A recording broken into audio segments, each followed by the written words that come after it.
Okay. Hare Krishna.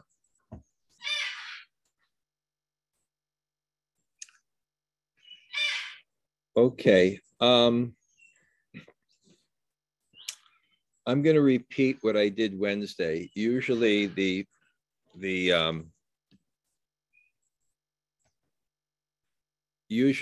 format in the class is I teach the same thing, but I go forward. And then I go back a little bit. Okay. Hi, Bo. Catalina, you have some yoga today? Oh, for me? Okay. Okay. Yeah. Are you going to come to class or just bring the... Okay. Go get another chair. Oh, you have your own cushion. Okay. Oh, that's so nice that you're coming personally. Okay. Just give me a few seconds. It just seems to be a few people settling in here. But I'm just going to go over what I did again, and hopefully it will be a little bit deeper than Wednesday so that the people who came there, Hare Krishna. Catalina, yes, please sit so you're comfortable.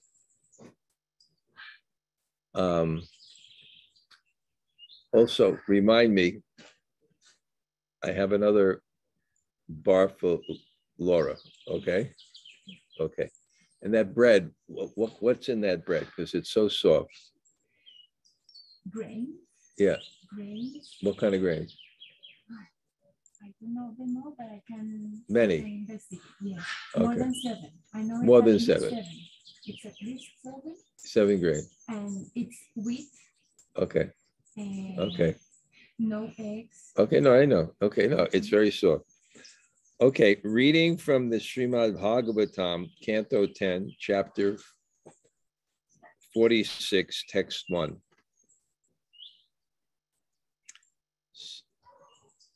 Om Namo Bhagavate Vasudevaya. Om Namo Bhagavate Vasudevaya. Om Namo Bhagavate Vasudevaya. śrī-śuka uvāca. vṛṣṇīnāṁ pravaro mantrī. Krishna-katha dayitaḥ sakhā. śiṣyo bṛhaspate sakhād. Uddhavo buddhi-sattamaḥ. Śukadeva Gosvāmī said the supremely intelligent Uddhava was the best counselor of the Vṛṣṇi dynasty, a beloved friend of Lord Krishna, and a direct disciple of Bṛhaspati. Om Jnana Timirandasya Gananjana Shalakaya Chakshur Unmilitam Yena Tasmai Śrī Gurave Namaha. Sri Chaitanya Manobhishtam Stapitam Yena Bhutale Sayam Rupa Kadamayam Dadati Sa Padantikam. Panchakalpa Tarubhyascha Kripa Sindhu Vayevacha Patitanam Pavanebhyo Vaishnavebhyo Namo Namah. Sri Krishna Chaitanya Prabhu Nityananda Si Advaita Gadadhar Shivas Adi Gaur Bhaktavinda. Hare Krishna, Krishna Krishna, Hare Hare. Hare Rama, Rama Rama, Hare Hare. So greetings from the wonderful Sham Ashram in Cali, Colombia. I'm contemplating, and I'll speak to Rati Krishna, is that I should give classes also on the significant days. So we will have a Radhastami festival here on Saturday afternoon. But Saturday morning, I'd like to give class especially it's Sri Radha. And Sri Radha is very special in our tradition. You know, one time there was a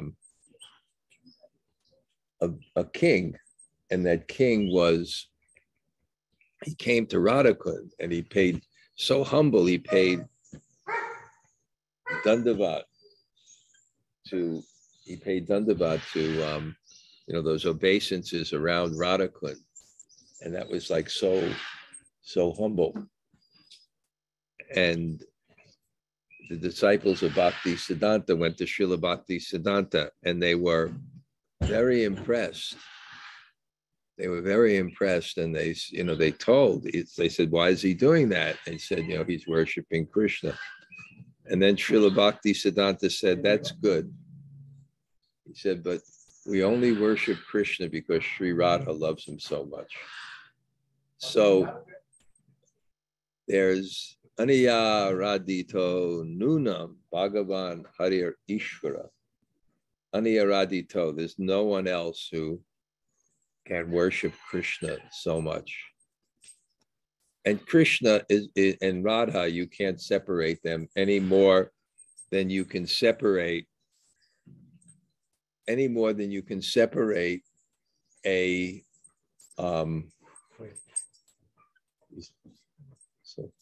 these dogs are annoying. Any more than you can separate a flower from its color and its fragrance. If it's just Krishna,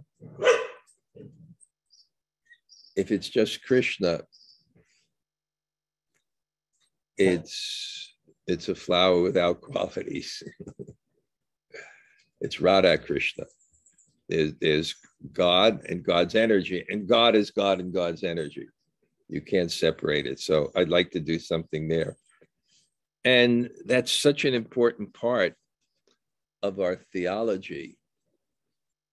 Anarpita Churim Churat Kunaya Batirna Kalo Samarpiyatam Unatoj Vala Rasam Swabhakti Sriyam. That God's own love, Samarpiyatam, he's come to give. Unatajvala, that it's Ujvala is blazing, beautiful love. He's come to give. Anarpita Churim Chura. It wasn't given before for a very long time, but out of his mercy, he's come to give in the form of Sri Chaitanya Mahaprabhu. So that love, there's love of Godhead, but that love, that's very, very special. And that love is shared by Chaitanya Mahaprabhu in our tradition. And the Bhagavatam is meant to really help us fully understand that love, because it's to help us understand. It's to help us understand Krishna, and Krishna is Akila Rasa Amrita Murti. He's the full embodiment of love, which means the full manifestation of personhood. So it's focused on that. It's just like in the Bhagavad Gita, there are 3 sections. The first 6 chapters are Karma Yoga. The middle 6 sections are Bhakti Yoga. And the last 6 sections are Jnana Yoga. So why is the Bhakti Yoga in the center? You know, sometimes you have the most important thing can come last, just like in the, so why is it in the center? And Vishwanath Chakravarti Thakur explained that when something is very treasured, it's not kept on the outside. When something is very important, it's kept in the middle. And also, without that, then karma and jnana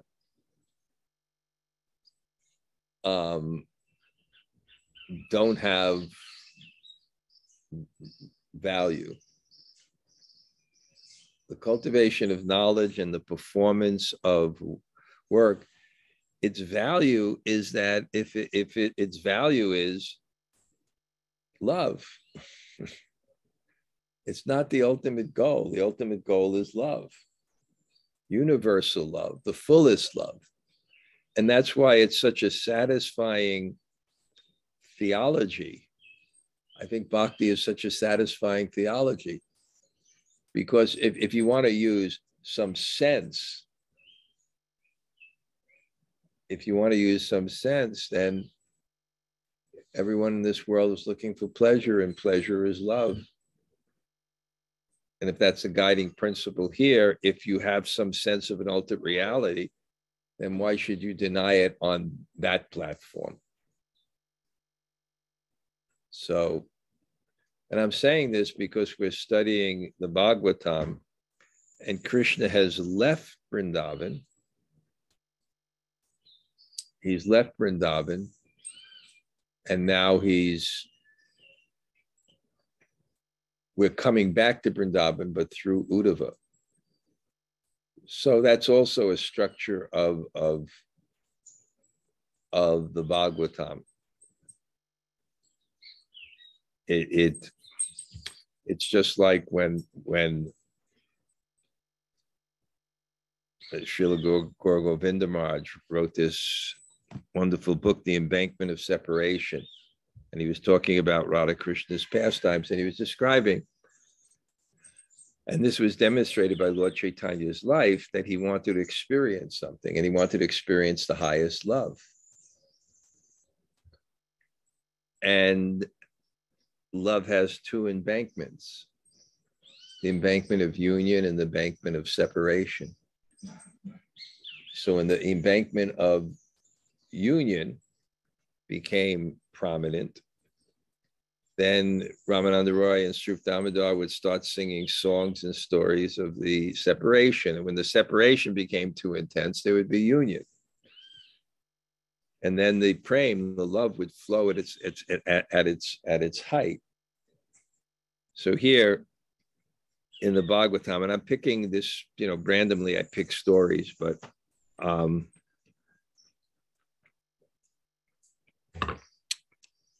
I like to share specifically pastimes of Krishna is what I'm focused on now.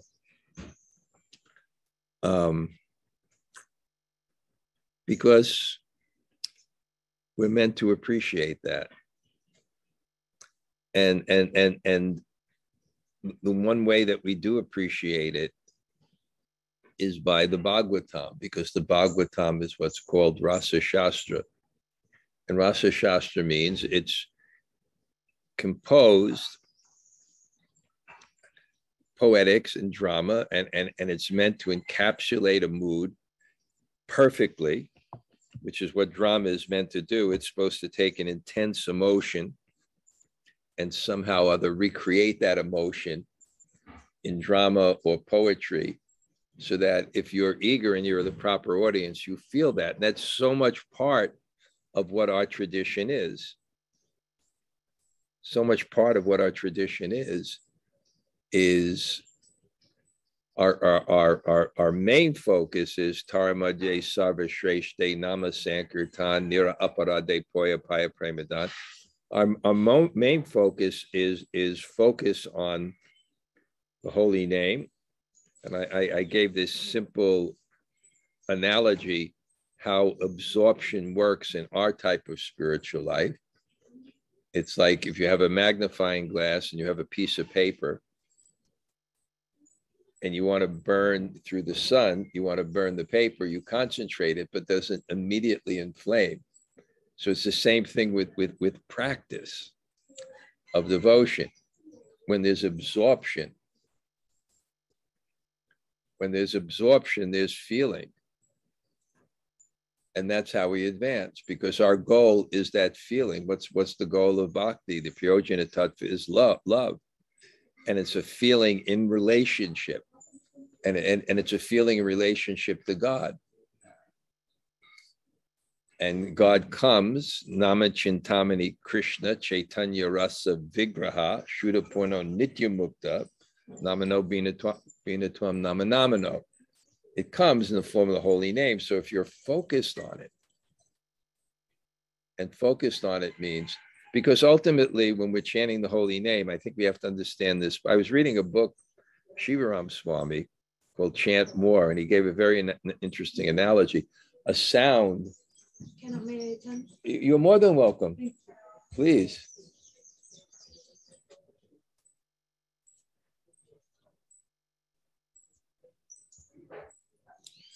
Thank you so much. Okay, what is your name? Anastasia. Anastasia, thank you so much for coming. Okay. Yeah. So just like a microphone, he gave such a nice example. A sound comes through a microphone, but the microphone doesn't hear the sound. So it's the same thing with our ears. The sound comes through our ears, but our ears don't hear the sound. It's our consciousness that hears the sound. And when the consciousness hears the sound, then we feel that sambandha or relationship with Krishna. And when you do that, you concentrate on that, then you have some realization what Rupa Goswami said, Tunde Tandavani Ratim Vitunate Tandavali Labdaye Karna Krona Kandambani Gatayate, that then you wish many, many years.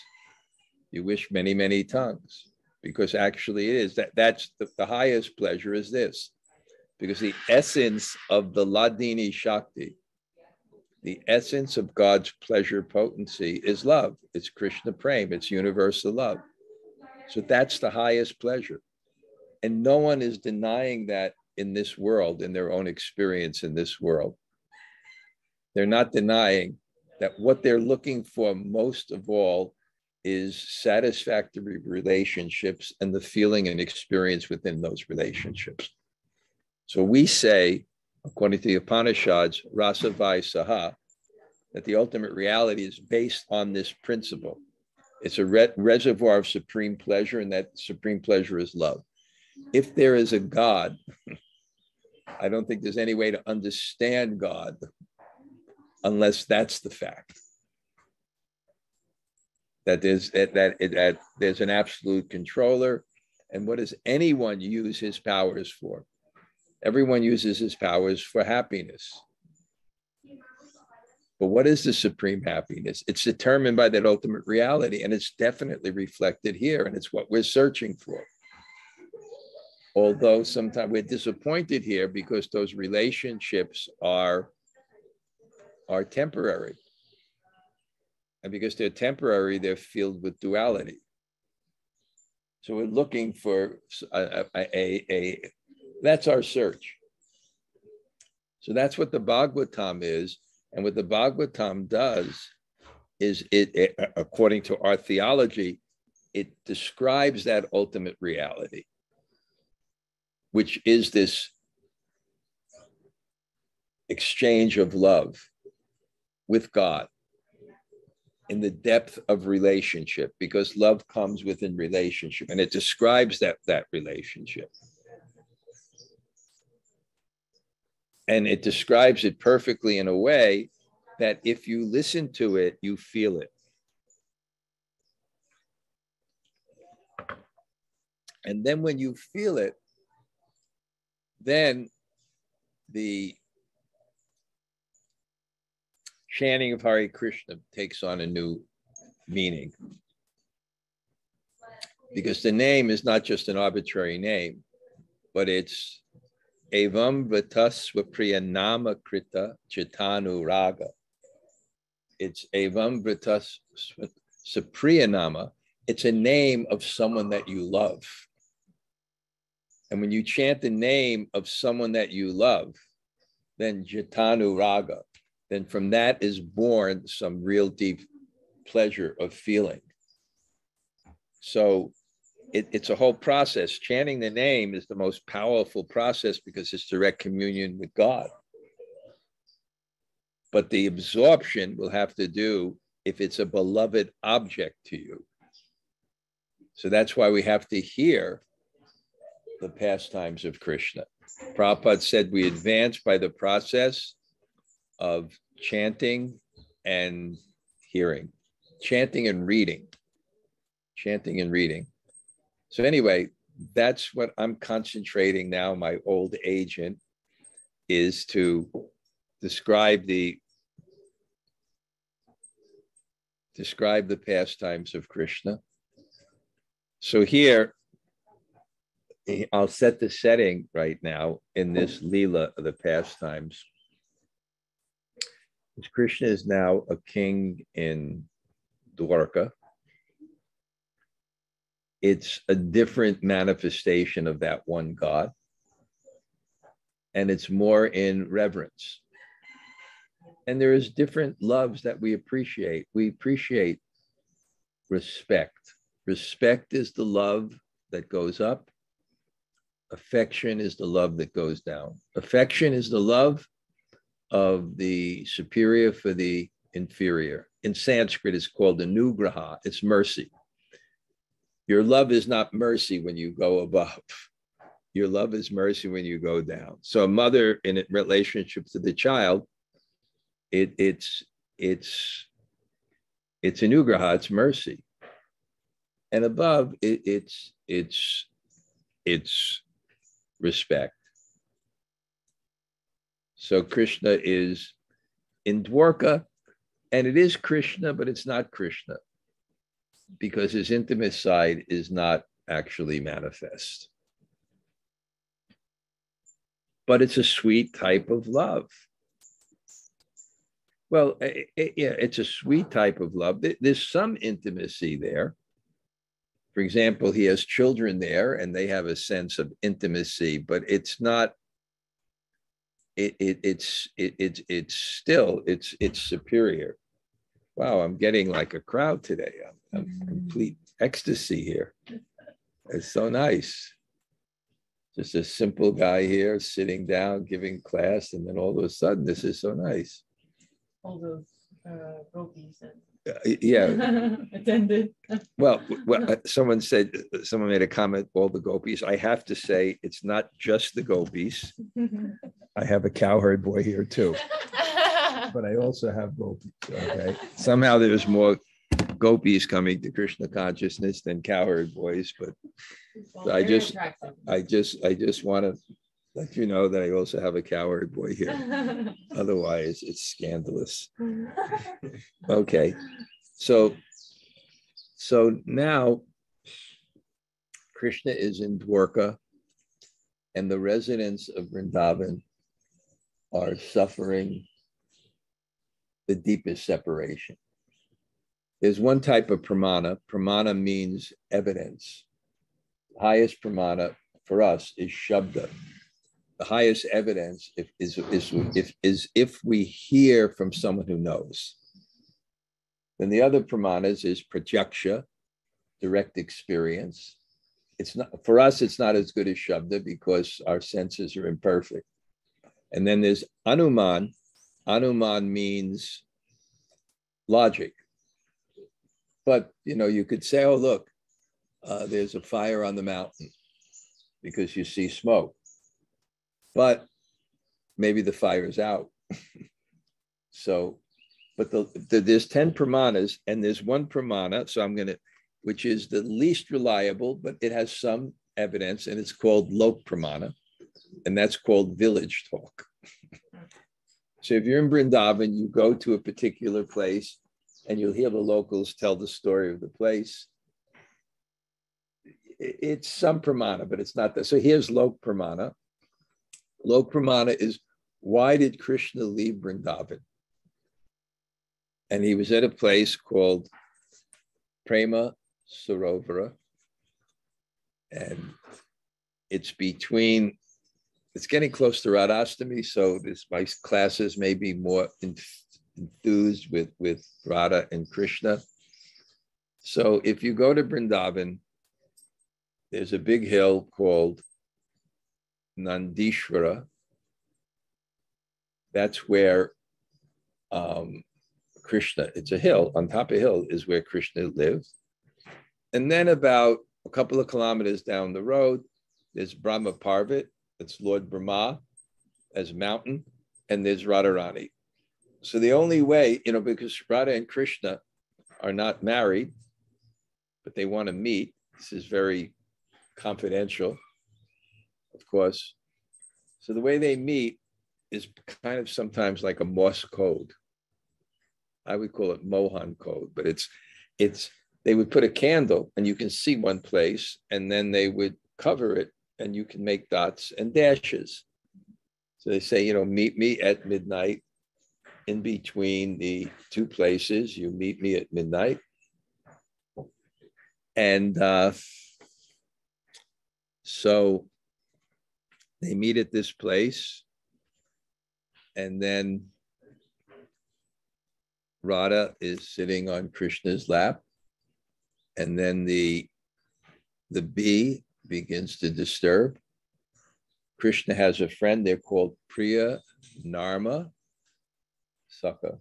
Friend means sakhā. Priya Narma means joking. And it's Priya Narma means the real close friends. And only the really close friends can be in your proximity during. Even dogs. What? Even dogs want to come. I know, but I'd prefer that the dogs go too. Okay. Okay, good. That's okay. Not that I have anything against them. I understand. Not that I have anything against them.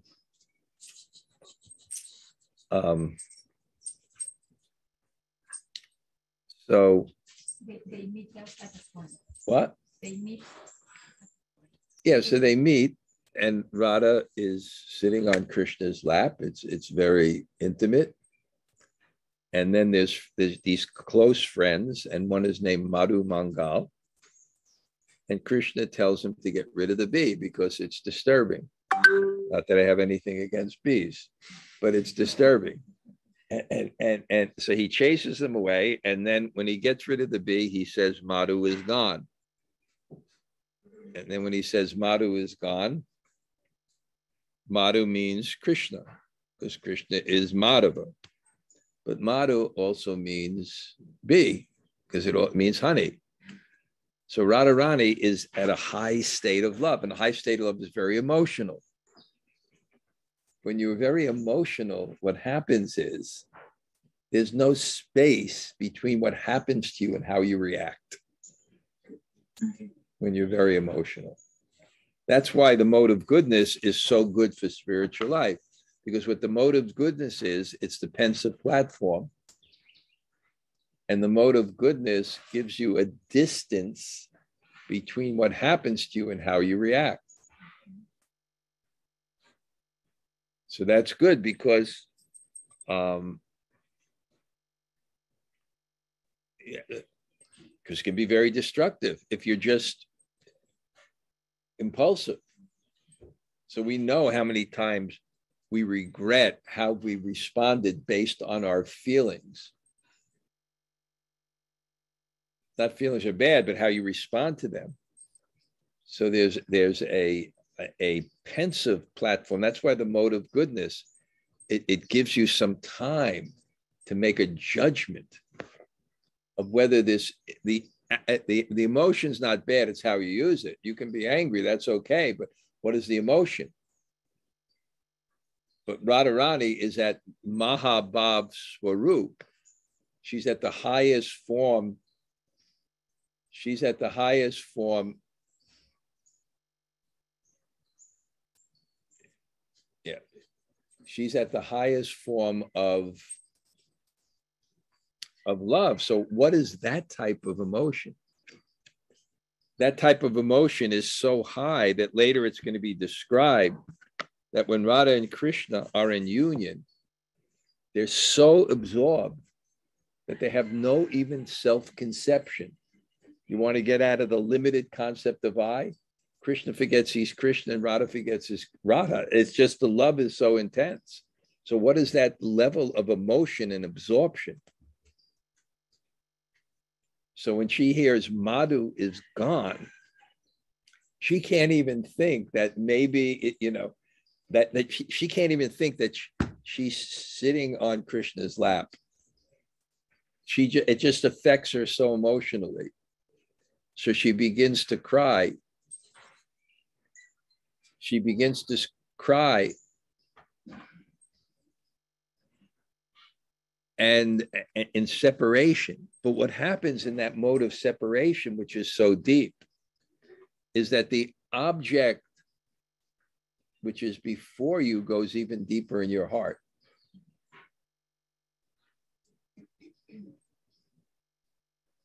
And in the reality of Krishna,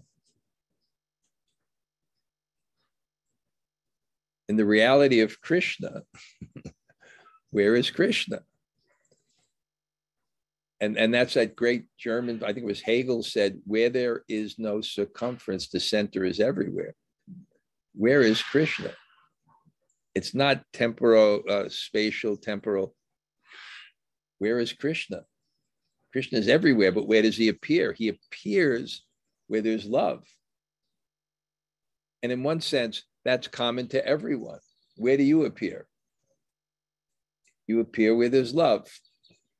Otherwise, it's just a shadow of yourself. Your real self comes out in love. So in one sense, even though it went into Krishna's heart, it actually is Krishna. And even though Krishna leaves Vrindavan, he's actually there. And he saw how deep that was. So that was the lok pramana why Krishna left Vrindavan. He saw it brought them deep in the hearts. But anyway, in the prakat lila, the manifest lila, the residents of Vrindavan are in total anxiety, that separation. We love people, and we all have people that we deeply love. And if they're gone, it's it's very difficult to us. Not this Monday, but my next Monday, I'm figuring what I write one article every week, last 7 years. Yeah, every year, every week. So I'm going to write one called A Decade of Tears. And what's that article going to be based on? Well, I was born in 1950, so my life kind of goes in decades very neatly. And this next decade, what does it mean? You name my godbrothers, they're within 2 or 3 years of me in age. So we're all in our 70s now. Prabhupada's disciples are all in their 70s. And within this year, many are going to leave. One godbrother described, it's like popcorn. When there's popcorn, it goes boom, boom, boom. But then what happens is it starts to speed up. So we have different godbrothers are leaving. And then when you realize that some of these people have been practicing Krishna consciousness, I was visited the other day by one Prabhupada disciple. I think he's called Prabhupada Vrata Maharaj. And he met Prabhupada in 1966. So he's been a kind of in Krishna consciousness for 56 years. He's 76 now. Of course, when he initially met Prabhupada, he didn't join Krishna consciousness. I think he was kind of out of it at that time. But when you think that people have actually sincerely been serving for so many years, and they become part of your life, especially godbrothers, they're very close. They're very close. And then when they start leaving, it's going to be very, very painful. Ramananda Roy, when Lord Chaitanya was asking Ramananda Roy, this is called Ramananda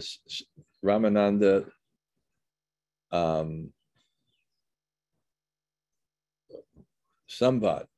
It's a discussion between Lord Chaitanya and Ramananda Roy, and Lord Chaitanya is asking him all these questions. Ramananda Roy is the most learned in the science of Radha and Krishna. And when Lord Chaitanya was leaving for South India, Sarvabhauma Bhattacharya told him, you must meet this Ramananda Roy. So he meets him and he starts asking questions, so many questions. It's an incredible discussion because he asks him, you tell me the top verse in all the Shastra. And he goes over each verse, which represents a kind of perfection, but there's always something higher until you get to Radha and Krishna, until it goes so far.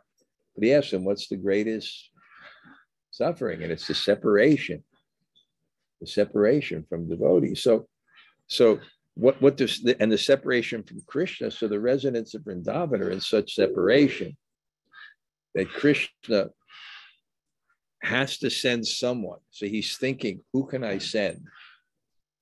And it can't be an ordinary person because he has to be able to deliver this message. And to deliver this message, he has to have some depth of understanding of its importance.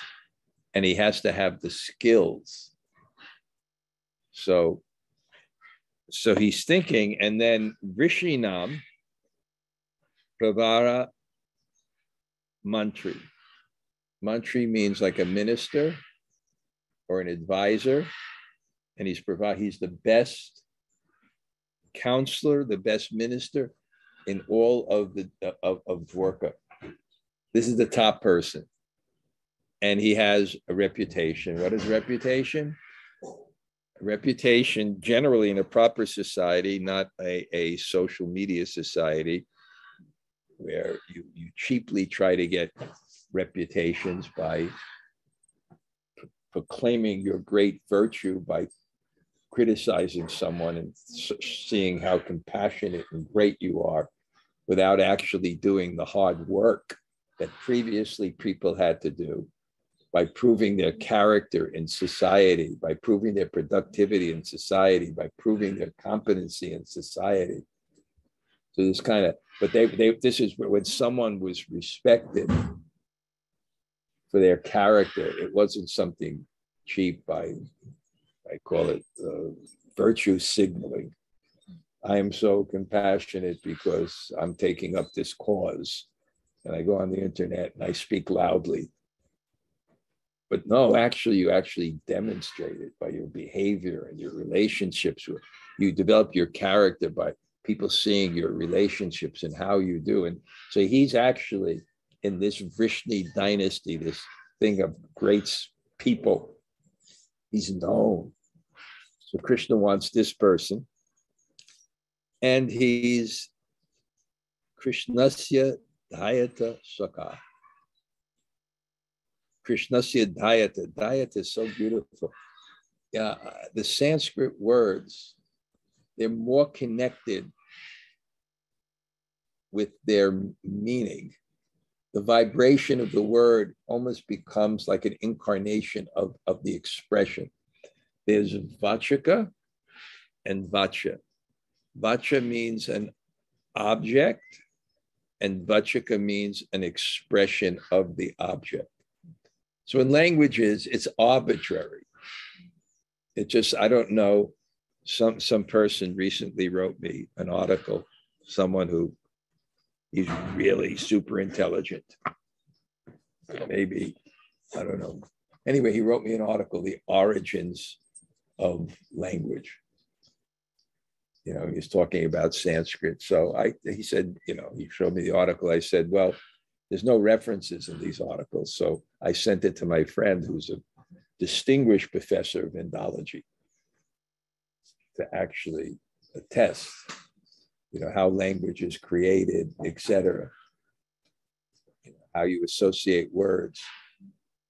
But in Sanskrit, there's more connection with the vācaka, the expression of the word, and the word itself. So when you're reading these, and this is Rasa Shastra, and these are words that so nicely, so it's kṛṣṇasya dayitaḥ sakhā. He is dayitaḥ. He is beloved of Krishna. And when you're beloved of someone, they're more likely to give you their heart. And what Krishna is doing is wants to deliver his heart to the gopis, because the gopis are in so much separation. And the person has to be an expert counselor, because he has to make this adjustment to express this love, even though Krishna hasn't come back. The gopis are living just before Krishna went. And that scene, this is the love that Sri Chaitanya Mahaprabhu wanted to experience. Chaitanya Mahaprabhu wanted to experience the love of his topmost devotee at the height of her love. Sri Radha, and what was the height of her love? Our height of her love is when Krishna was in that chariot and Akrura is taking Krishna from Vrindavan. He's taking Krishna from that Vrindavan. So what is she feeling when those wheels are moving and the gopis are like following the chariot? But then the chariot starts to go in the distance and they just become stunned because their life has just left. When you have real love, when you have pure love, then your love is your life, and without your love, you have no life. And what's the highest love? Twasmin parama prema rup. The highest form of love is to God, because that's ontological. It's the ultimate energy of love. And when you have that attachment,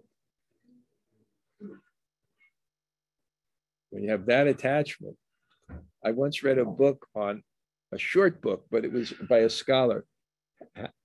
It's amazing. How did Christianity just spread like anything from a small cult? How did it spread? One of the ways it spread were the martyrs. And what were the martyrs? They were people who were tortured and they were given a choice. You give up Jesus or you give up your life. And they decided, we'll give up our life, because the pain of giving up Jesus was more than the pain of you not only giving up your life, but more than the pain of torturing. More than the pain of torturing. So that's one of the ways it spread, because people were looking at this and just saying, what is this love? What is this love? It's nice to speak about Jesus in Colombia, because Catholic tradition is still kind of alive here. Christianity is more than America. It's definitely more than America. Although America is much more than Europe. America is, people believe in God in America. It's in their own way. What? In their own way. In their own way, but also they believe in God too. Yeah, there's many ways, but they believe in God.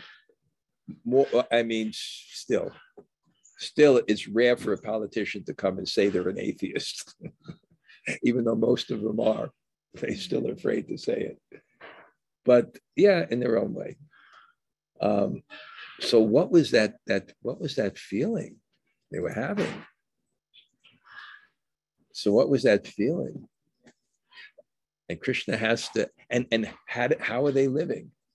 How are the gopis living? Because when the chariot went, Krishna finally said, I shall return. So they're only living on that hope. So this is a very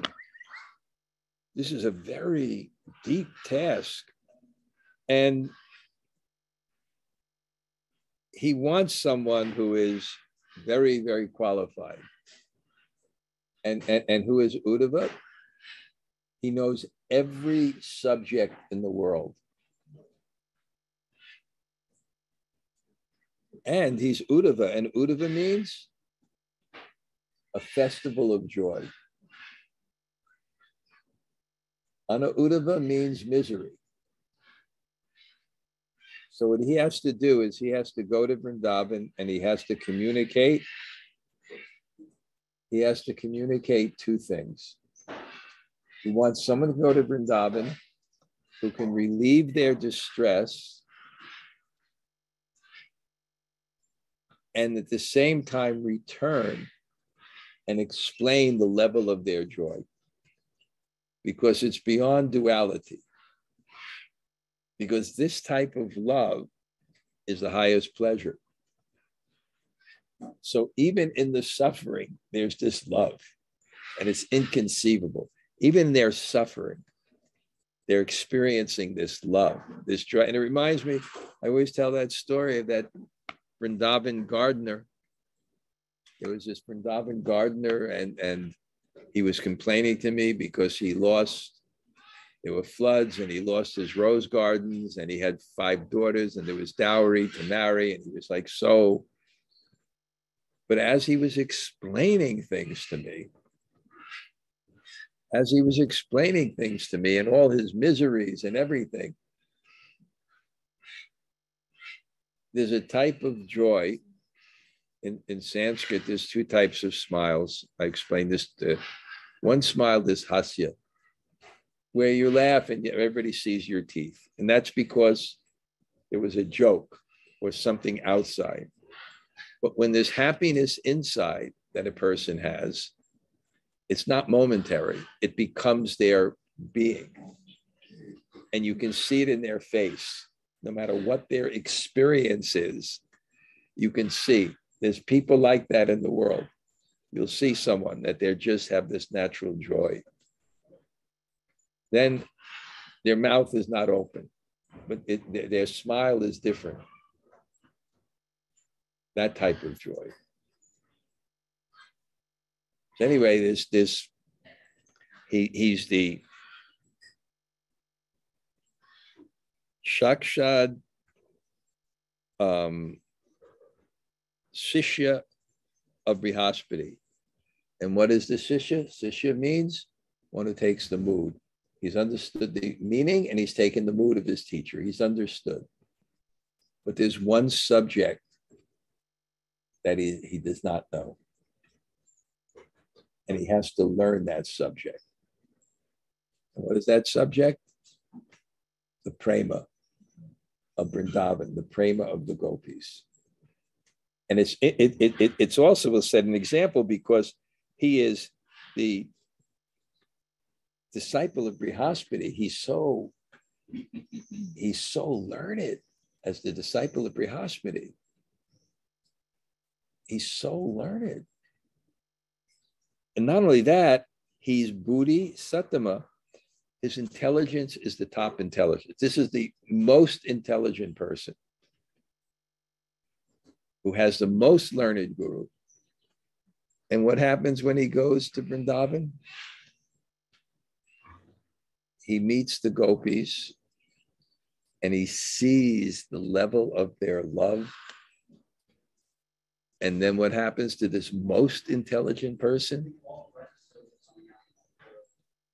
He says, my class will be finished in 5 minutes. Okay.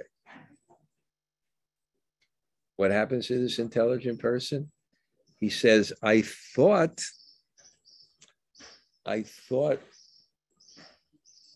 was the best devotee. Nice to see you. Okay. I thought I was the best devotee. But when I saw the love of the gopis, my pride, my abhiman, my self-conception of the vṛṣṇīnāṁ, the best advisor, the beloved friend of Krishna. Look at all these things he had. I'm the best advisor in all the Vṛṣṇi dynasty.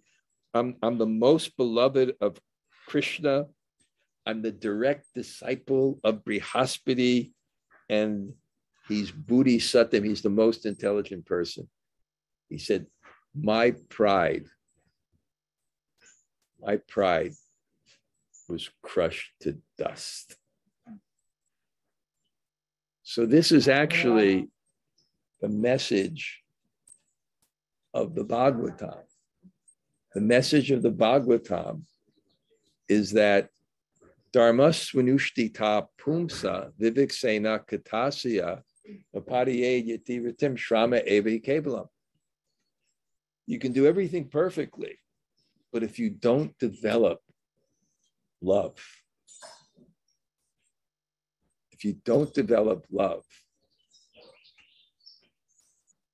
then shrama eva he kevalam. Shrama means useless. Eva means certainly. He means also. Kevalam means only. Certainly, also, only. 3 times. It's useless. Your karma is useless. Your yoga is useless. Your karma is useless. Your yoga is useless. Your jnana, your knowledge is useless. Everything becomes useless. Because you don't develop love, you won't have happiness in your heart. We're searching for happiness. Aristotle said, the goal is happiness. It's never a means for anything else. And if someone says, no, this is my goal, Aristotle said it's the means to happiness. And what is happiness? Happiness is love. That has to be our objective. But we don't want that objective because we have a different faith. We think if I'm the center and I control things for my senses and I control my things just for my ego, which is necessary to keep the mind peaceful, that's not the goal. So this is what Krishna wants to establish. What Krishna wants to establish is this person who is the most qualified in every way. He understands that he's great, but not as great as the devotees. And so what he has to do is he has to pacify and then has to deliver that message. So Krishna wants someone who's so intelligent and devoted to him, and also has emotional intelligence, because you can be advanced, but if you're not in touch with your own emotions, you don't understand others, you can't communicate. So now we just finish up with just our audience will say hello to the people here. So I got some group here. Jumunajai, would you like to share with them which point you appreciated the most? Are you there, or do you actually go already to work? I think she did. Okay, anyone like to say hello to our group?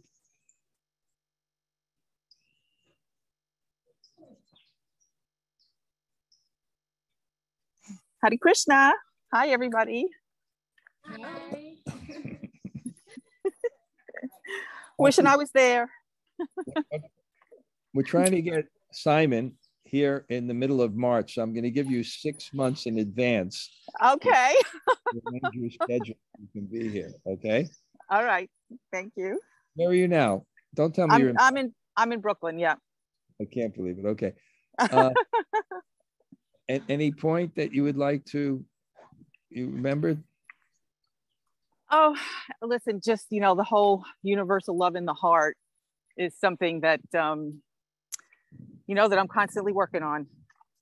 I guess we all are. Well, at least you know the goal. Yes. Okay. Anyone else? Thank you.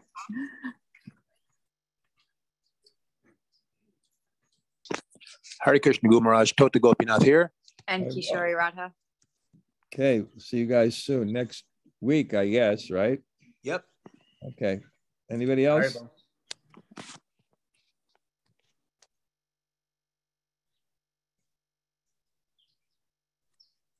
Hare Krishna, Guru Maharaj. It's Lal Govinda.